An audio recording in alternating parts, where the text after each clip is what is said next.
What is going on, guys? This is Daniel, and today I will be breaking down Andrew Wiggins' first preseason game, and I wouldn't put too much weight into this breakdown, but it's a good indication of where he's at right now. Of course, he was the number 1 overall selection by Cleveland and then traded to Minnesota for Kevin Love, and we all know he's very athletic, but let's take a deeper look into his strengths and weaknesses on both offense and defense. Let's first take a look at offense, and to start the game, Minnesota runs Wiggins off screens to get good post position, and he gets it here, but he must recognize that Hibbert came over to help, which would leave the big man wide open for a dump-off pass. Instead, he kicks it out and Rubio is forced to take a jumper.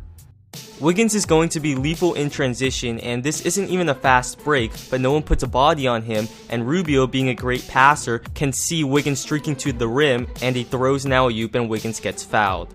Here, Wiggins passes it into the post, and off of that, he'll receive a flare screen, and he nicely sets his feet and shoots a balanced jumper.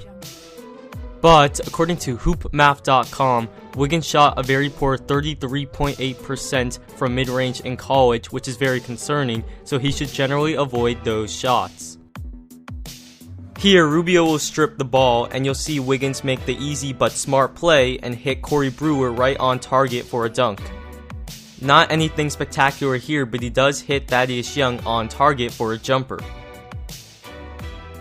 Wiggins will come off a pin down here, and once he receives this pass, he must take one dribble to make the big man commit between him and the rolling big man. Instead, he takes a one dribble step back fadeaway that gets blocked. Here, watch how Wiggins nicely crashes the offensive boards, and he does a nice spin move to draw a foul, which we'll get into later. Again, off an offensive miss, watch how Wiggins will attack the offensive glass and use his athleticism to grab that rebound and keep it alive. Minnesota will run Wiggins off a screen and he'll catch it in great post position. Right here, a jump hook would be nice, but instead he settles for a difficult fadeaway. And what Timberwolves fans really want to see is that jump shot falling, and here off the ball on a pick and roll, he hits one. Here he's involved as the screen and roll ball handler, and he must keep on driving to make the sagging pacer decide whether to stop him or the rolling big man. Instead, he picks up his dribble, and because of that, they eventually are forced to settle for a bad shot. But like I mentioned earlier, thanks to his athleticism and so far his will, he will be an effective offensive rebounder, and here he goes up and gets it and puts it back in. Okay, watch how Wiggins will drive, and at this point right here, it looks like he'll have to take a contested shot at the rim. But with one swift spin move, he gets to the middle of the floor, elevates off 2 feet, and gets fouled. Here, Wiggins is the pick and roll screener, and when he screens, he'll get a switch and post up against George Hill. And while I don't like him settling for a fadeaway jumper, an inefficient shot, he shows great touch on that jumper. But I've noticed he struggles in two-man situations, as coming off a pin down, he's in great position to attack with the dribble and make the sagging big man commit. Instead, he settles for an inefficient jumper. He does a nice job here coming off a pin down and attacking with the dribble, making the big man commit. Now he just needs to make the easy pass to the wide open shooter. Instead, he takes an awful step back fadeaway. When a pacer gambles for the ball here, Wiggins is left with a 5-on-4 for the offense, and he nicely reads the defense and makes the right decision. And you only need to see this one clip to notice he's not good at isolating yet. Watch how uncomfortable he looks, and he bricks a jumper. Here on an isolation, he does do a decent job of attacking and drawing a foul, but in my opinion, I think it was more bad defense and a bailout foul call than his actual move. He definitely seems to be having issues on screen and rolls, as here again he needs to attack the sagging big man. If the big man steps up, he needs to watch the weak side defenders to see if they'll crash in on the rolling big man, and if they do, he can kick it out to a shooter. Instead, sound familiar, he settles for a long 2. And watching thus far, it's obvious one of his greatest offensive strengths is rebounding, as watch how he goes straight up and uses his superior athleticism to grab the board.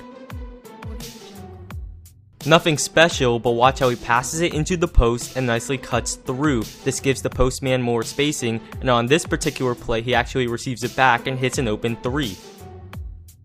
Wiggins only shot 34% from 3 in college, but with his mechanics, I have no doubt he'll become an above average NBA 3-point shooter. Here Wiggins is the screener on a screen and roll, which may be a better look for him because he doesn't have to make a decision. So, offensively, I liked what I saw from him on the offensive boards. He seems to be a transition threat, so hopefully Minnesota will push the ball. He shows a nice spin move, and his mechanics are excellent on his jumper. I think it's pretty clear at this point in his career, his offensive negatives are going to be more significant. He takes way too many mid-range shots, especially since he's poor in that regard. He is very raw in terms of two-man games and isolations, and while his jump shot looked good, you have to take that with a grain of salt considering he wasn't a great shooter in college, so I think that's a question mark at this point. Let's move on to defense, and here he must rotate down to stop Hibbert, and he's too attached to his man in the corner, and because of that, they get an open dunk. Playing off-ball defense, Wiggins here turns his back to his man, and if CJ Miles cut to the corner, he would have had a wide open three. He doesn't, and Wiggins can use his excellent athleticism to deflect a pass. On a simple post-up here, Wiggins again turns his head and back to his man, and they backdoor him for an easy layup. That cannot happen.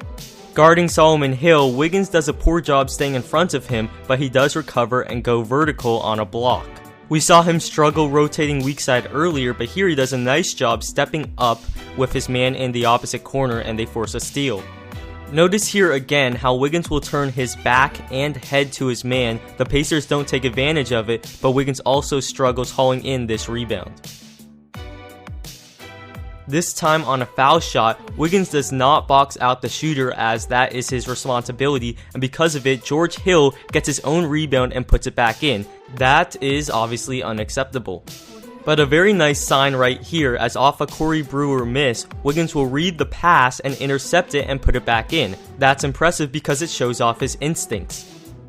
Take this with a grain of salt because it's Solomon Hill, but Wiggins does a great job of staying in front of him and blocking a shot. And you could see his potential on a fast break if this was Rubio, not Zach LaVine, throwing that alley-oop. Here on a screen and roll, the Wolves will employ a defensive strategy where they'll have the big man step up while Wiggins will go under the screen with the intention of cutting him off, which he does later, making a nice block at the rim. But here, he breaks a defensive rule by helping one pass away, giving his man a wide open three. And like mentioned, he seems to be a pretty good on-ball defender, and here he stays in front of his man, forcing him to give it up. So, he seems to be a good on-ball defender with the potential to be a great one because of his athleticism, and he shows good blocking instincts, which is impressive. As of right now though, he seems to struggle as an off-ball defender. He's probably having a bit of trouble grasping some defensive concepts, which is certainly acceptable since he's a rookie who hasn't even played his first official NBA game. He also needs to work on seeing man and ball, as that seems to be a bad habit of his, turning his head and back, as that will kill him in the NBA. Well, there you have it guys. If you're a Timberwolves fan or simply a Wiggins fan, I'd temper back your expectations for this season. He seems to be very raw at some crucial aspects of the game, aspects that can be improved, but he has a lot of work to do. Hate to be negative, but this is just an unbiased perspective of the film I just watched. Well, hope you enjoyed the video. Let me know if you like these type of player evaluations, and if you do, comment what player, preferably a rookie, you'd like to see a breakdown of. Have a good one, and see you next time.